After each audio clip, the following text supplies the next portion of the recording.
Bonjour chers élèves, bonjour chers téléspectateurs. C'est M. Babacar Seck, professeur de SVT au lycée John Fitzgerald Kennedy. Alors je suis là aujourd'hui pour vous parler du thème 10, la reproduction chez les spermaphites, et la leçon 27 qui porte le même titre pour la classe de terminale S2.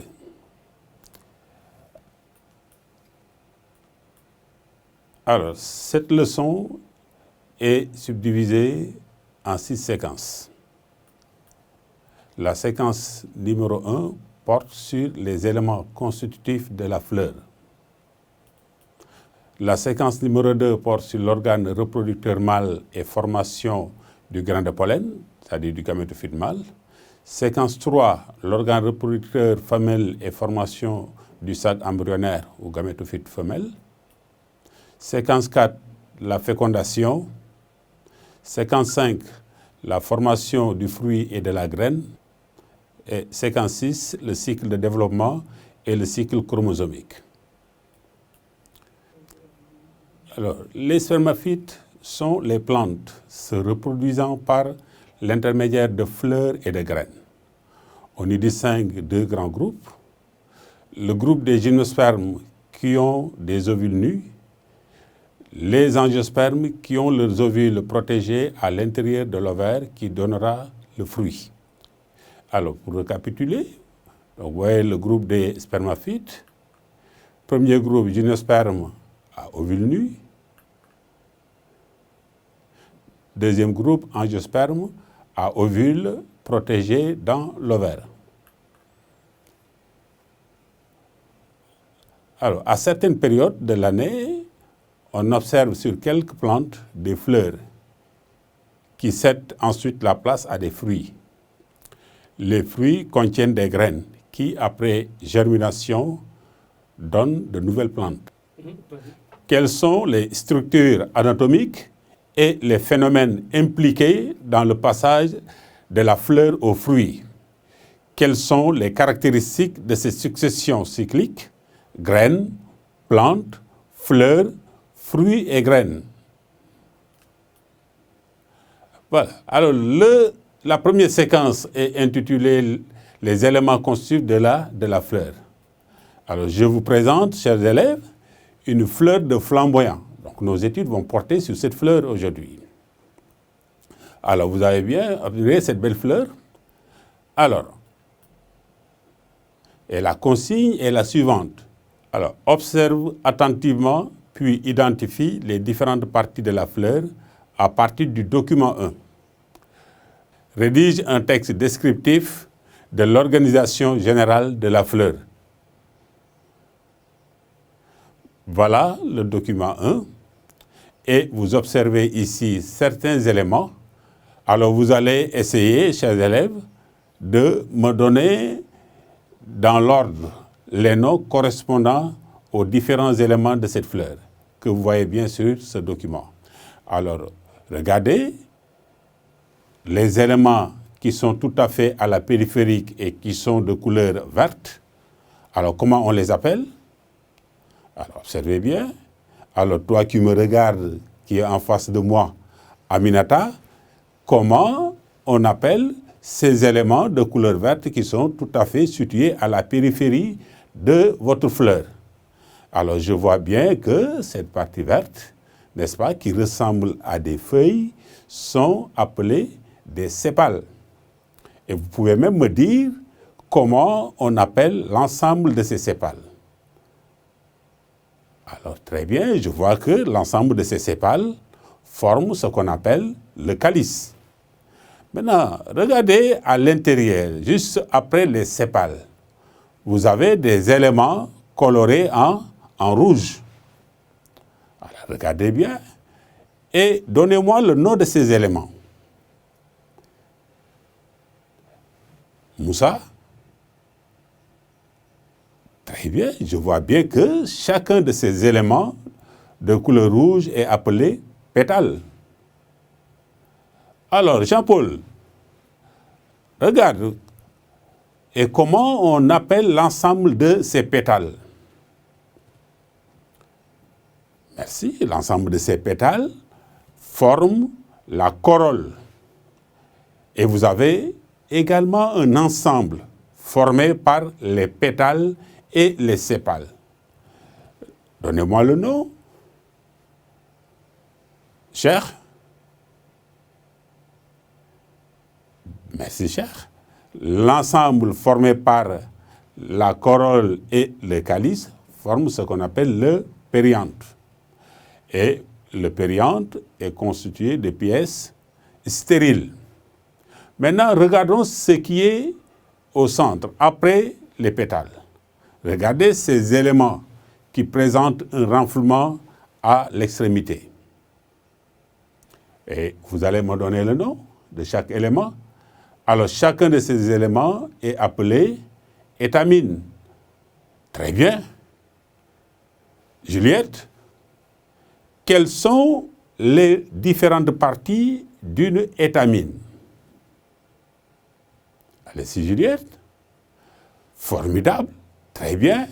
Donc, vous voyez que l'étamine comporte une partie allongée fixée sur le réceptacle qu'on appelle le filet. Très bien. Et présente une extrémité renflée qu'on appelle l'antère. Merci. Alors, toujours Aminata, comment on appelle l'ensemble formé par les étamines? Regarde. Très bien. Et l'ensemble formé par les étamines est appelé androcée. Et là, on vous signale que l'androcée constitue l'organe reproducteur mâle. Maintenant, vous avez un élément qui est tout à fait au centre de la fleur. Alors, regardez son nom. Cher, comment on appelle cet élément? Très bien, cet élément s'appelle pistil ou gynécée. Jean, quelles sont les différentes parties du pistil ou gynécée? Oui, vous avez à la base du pistil une partie renflée qu'on appelle ovaire, c'est très juste. L'ovaire est prolongé par un élément allongé qu'on appelle le style.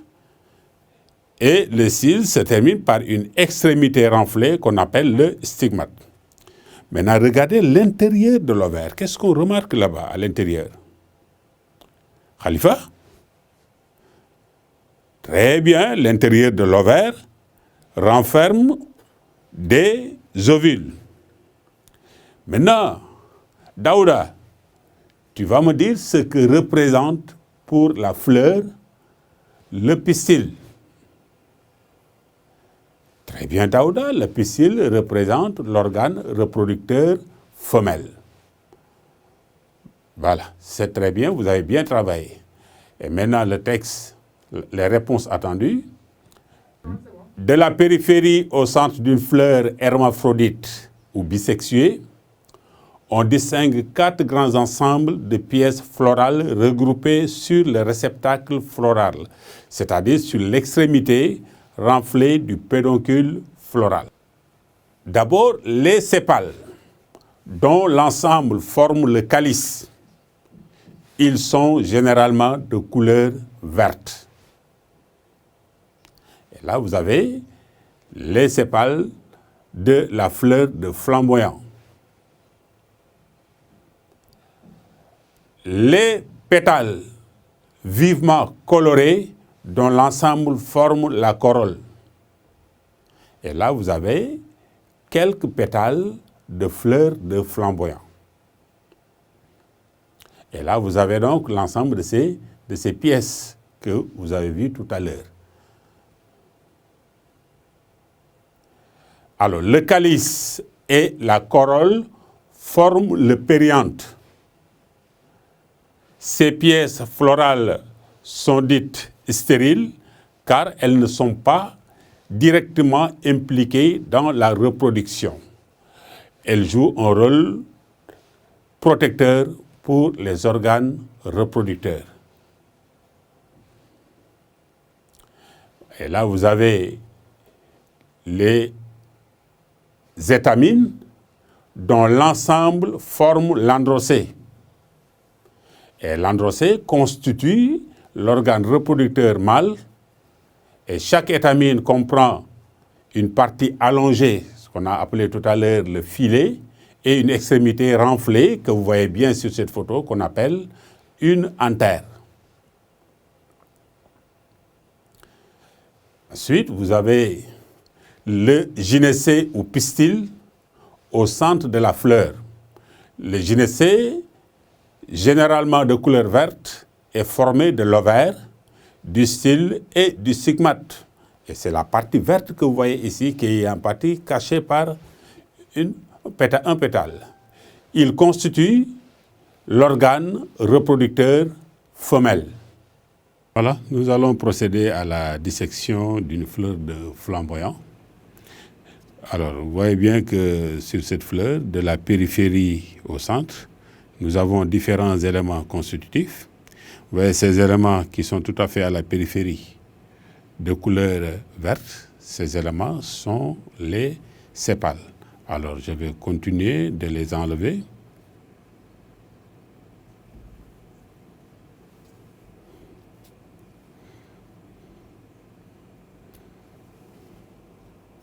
Voilà.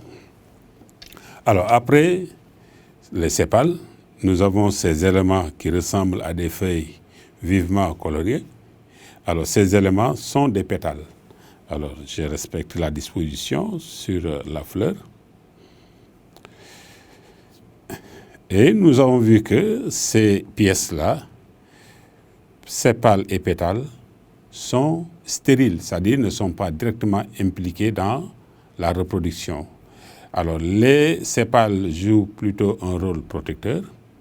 Maintenant, les pétales jouent un rôle protecteur, mais également, ce sont eux qui attirent les insectes pollinisateurs.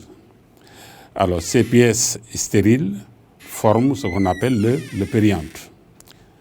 Vous avez ensuite ces éléments allongés, dont chacun est formé d'une partie appelée filet et d'une extrémité renflée appelée antère. Voilà, je les détache une par une. Et vous pouvez bien le constater ici. Chaque étamine renferme un filet et une extrémité renflée appelée antère. Maintenant, vous avez au centre de la fleur, vous avez cet élément qu'on appelle le pistil ou gynécée. Alors, je vais le détacher. Et là, il est au centre. Et vous voyez que ce pistil ou gynécée comporte une base renflée, c'est l'ovaire. Une partie allongée, c'est le style, et une extrémité renflée qu'on appelle le stigmate. Alors, ces différentes pièces florales sont logées sur cette partie renflée qu'on appelle le réceptacle. Le réceptacle est prolongé par le pédoncule de la fleur. Et c'est par ce pédoncule que la fleur se fixe sur la plante. Donc voilà, chers élèves, les différents éléments constitutifs d'une fleur de flamboyant. Voilà, nous allons passer à l'évaluation formative pour voir si ce qui vient d'être fait est compris. Alors vous avez ici un document qui vous est soumis et la consigne est la suivante.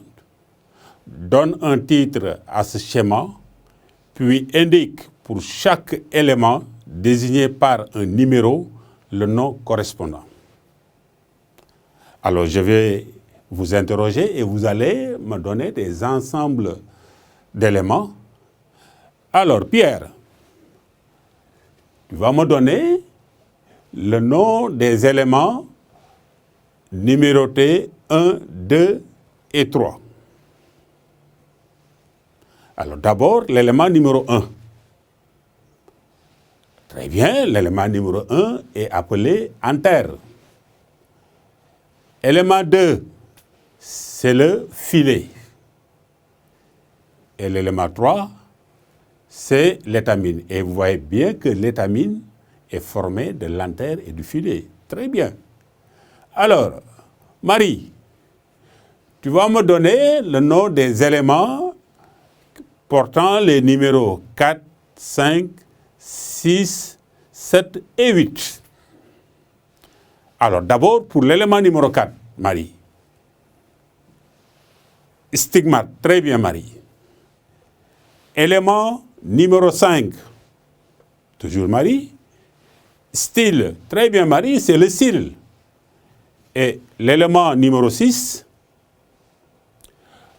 très bien, c'est l'ovaire. Numéro 7, ovule. Numéro 8, pistil. Très bien Marie. Donc vous voyez que le pistil est formé de l'ovaire qui renferme des ovules, du style et du stigmate. Très bien.